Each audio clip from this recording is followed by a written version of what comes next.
পশ্চিমবঙ্গের সাম্প্রতিক ভোটার তালিকা সংশোধন বা এসআইআর প্রক্রিয়ার সঙ্গে নাগরিকত্ব শব্দটির সংযোগ সাধারণ মানুষের মনে ব্যাপক আতঙ্কের সৃষ্টি করেছে।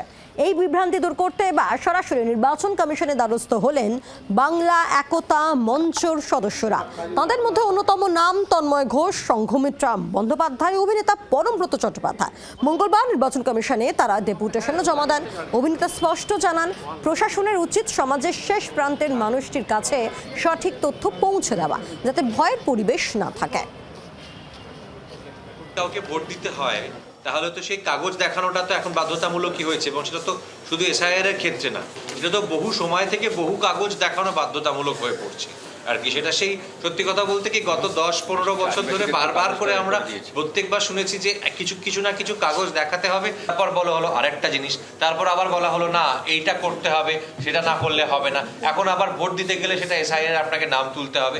তো ক্রমাগত আমরা কিছু না কিছু কয়েক বছর অন্তর অন্তর পরীক্ষা দিয়ে যাচ্ছি আর কি, এটা মনে হয়।